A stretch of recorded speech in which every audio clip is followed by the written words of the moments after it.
Buenos días, somos el grupo 3. Nuestro tema es la ciudadanía en la Grecia antigua y la ciudadanía en la Roma antigua. La ciudadanía en la Grecia antigua. El ciudadano en la antigua Grecia se define por un cierto número de prerrogativas y ventajas, de obligaciones y exigencias que le distinguía de los neociudadanos. Prerrogativas políticas, jurídicas, religiosas, beneficios sociales y exigencias fiscales.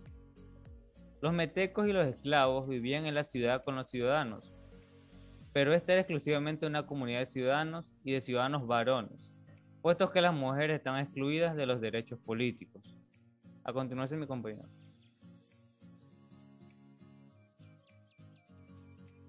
Buenos días. Privilegios y obligaciones del ciudadano. Prerrogativas políticas. Las prerrogativas políticas corresponden al derecho del ciudadano de participar en la gestión de los asuntos públicos, reuniéndose en la asamblea del pueblo o en los consejos, ejerciendo las magistraturas u otros cargos que el pueblo le ha confiado, impartiendo justicia en los tribunales.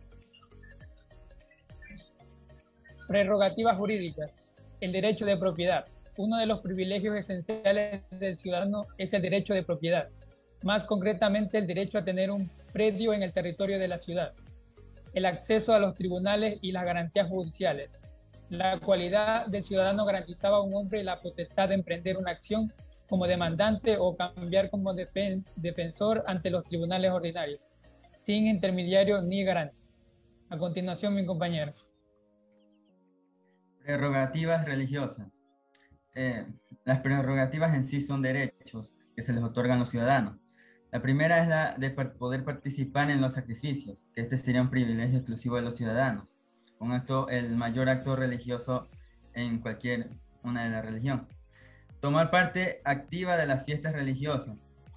Es un derecho reservado al ciudadano. En Atenas, el extranjero no puede tomar parte de los concursos organizados de las fechas cívicas, salvo que los revisen la dimensión de una fiesta paelémica. Ejercer un sacerdocio. Para ejercer un sacerdocio era exclusivamente de los ciudadanos y aparte debe cumplir con ciertos requisitos, que sería estar físicamente íntegro, no haber cometido ningún crimen, pertenecer a una familia sin manchas y ser de un nacimiento legítimo. A continuación, mi compañero. Obligaciones fiscales. El ciudadano debía participar en las cargas fiscales que la colectividad exigía de cada uno de los miembros en proporción a sus recursos. En Atenas, para la evaluación de estas obligaciones, los ciudadanos eran repartidos en 4 clases censitarias según su fortuna. La primera clase, la de los tentacostinomerinos, hipeis, los teugitas y los tetes. Obligaciones militares. El ciudadano estaba obligado al servicio militar y esta obligación parecía en algunos aspectos un privilegio reservado a él. En el principio, la ciudad no lo recortaba más que excepcionalmente a los no ciudadanos, extranjeros residentes o los esclavos. Y cuando era necesario, los enrolaba en unidades distintas. No todos los ciudadanos eran iguales ante las obligaciones militares, porque en la mayor parte de las ciudades se cumplían en función de su fortuna. A continuación, mi compañero. El gobierno de Atenas, una polis democrática. Atenas constituyó el mejor ejemplo de polis, con gobierno democrático. Durante la antigüedad, solo los griegos se rigieron por este tipo de gobierno. Grecia constituye una auténtica sección y puede ser considerada cuna de la democracia actual. No todos los atenienses tenían derechos políticos, tan solo los ciudadanos podían participar en las decisiones. Los extranjeros, las mujeres y por supuesto los esclavos crecían de ellos. Las principales instituciones del gobierno de Atenas fueron asamblea integrada por todos los ciudadanos varones de más de 18 años, consejo compuesto por 500 miembros de más de 30 años, elegidos anualmente mediante sorteo.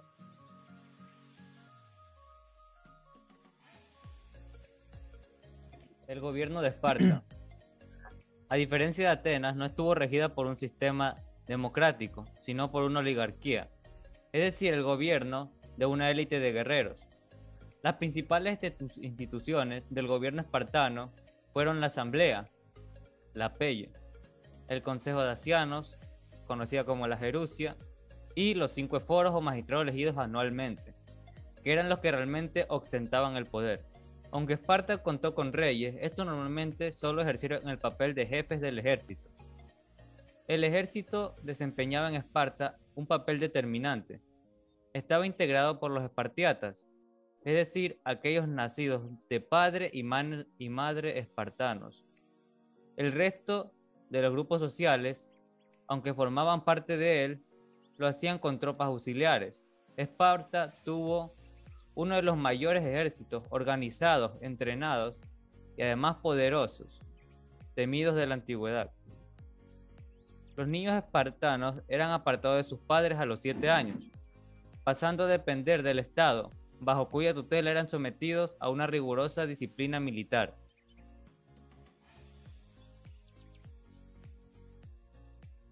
La ciudadanía se adquiría por nacimiento, concesión o manutención. Así, todo hijo de romano nacido de un matrimonio legal era romano. También lo era el individuo o la comunidad que recibía este privilegio, como nación del pueblo o del emperador. Del mismo modo, todo esclavo libertado por un ciudadano recibía automáticamente la ciudadanía. División de grupos. Los residentes de Roma podían ser divididos en los siguientes grupos: los hombres libres o ciudadanos, los nativos, las mujeres y los esclavos. Los hombres libres o ciudadanos son quienes gozaban los derechos que se atribuían al estatus de ciudadano. Los nativos, aquellos que vivían o provenían de territorios conquistados originalmente por Roma. Las mujeres, una clase aparte cuyos derechos variaron, como la de la ciudadanía, a través del tiempo. Las mujeres, cualquiera fuera su estatus, nunca tuvieron la totalidad de los derechos ciudadanos otorgados a los varones. Un ejemplo es que no podían participar en las elecciones. Esclavos. Los esclavos y esclavas se consideraban propiedad y poseían solo algunos y muy limitados derechos. En la siguiente diapositiva podemos observar la clasificación y división de grupos. En primer lugar tenemos a los ciudadanos, luego a los no ciudadanos, que están conformados por los extranjeros o nativos, esclavos y mujeres. A continuación, mi compañero.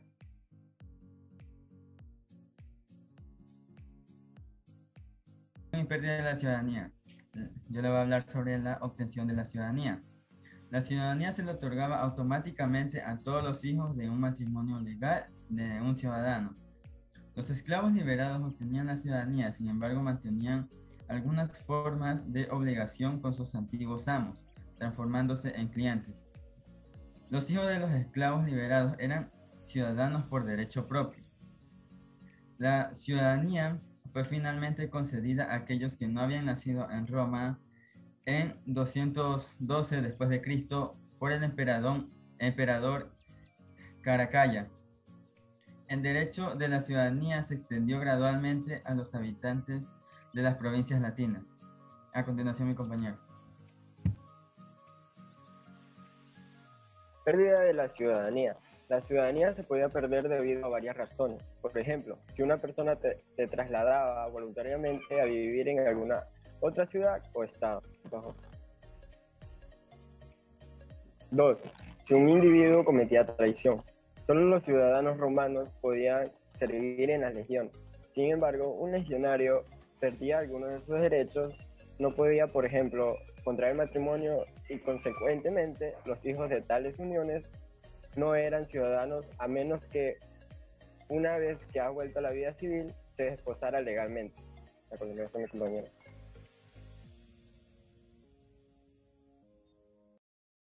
Derechos ciudadanos. Como se ha notado, los derechos asociados con los diferentes tipos de estatus varían sobre el tiempo, con el origen de los individuos y los servicios otorgados al Estado por los mismos.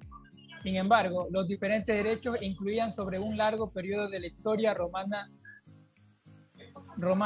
A ver, los siguientes. Plus suffragiorum, derecho a voto en las asambleas, etc. Plus honorum, el derecho a postularse y ser electo. Plus cogmercy, el derecho a efectuar contratos legales y tener propiedades. Cognubi, el derecho a contraer matrimonio con otro ciudadano romano. Y lus migrationis, el derecho a preservar el nivel de ciudadanía cuando se viaja o reubicaba a otra ciudad de estatus comparable.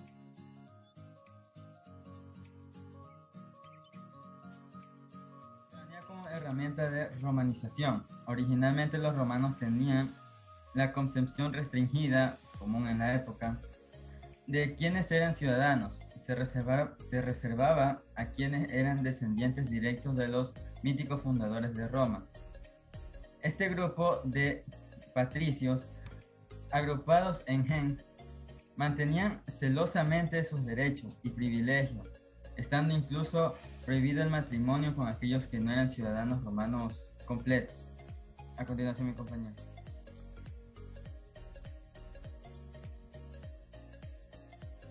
Los tipos de ciudadanía. A pesar de los tipos de ciudadanía legal y los derechos y deberes relacionados, variaron a través de la historia de Roma. Los siguientes fueron bastante comunes. El civis romani. Los ciudadanos romanos plenos, solo ellos podían acceder a la totalidad de los beneficios y protecciones de la ley romana que ellos otorgaban. Estos civis se dividían básicamente en dos clases: los non optimum jure, quienes solo tenían derechos, algunos no más, tales como el derecho al comercio y a la propiedad, y finalmente al matrimonio con otros ciudadanos romanos. El optimum jure, quienes adicionalmente tenían derecho al voto y a ser elegidos a puestos en la administración pública. Otros fueron los civis latini. Este grupo estaba constituido por aquellos que eran habitantes de la Liga Latina, quienes estaban regidos por el derecho latino. Tienen el derecho a la propiedad y comercio, el derecho al libre movimiento y asentamiento en Roma, pero no a casarse como ciudadanos romanos. Otro es el soci.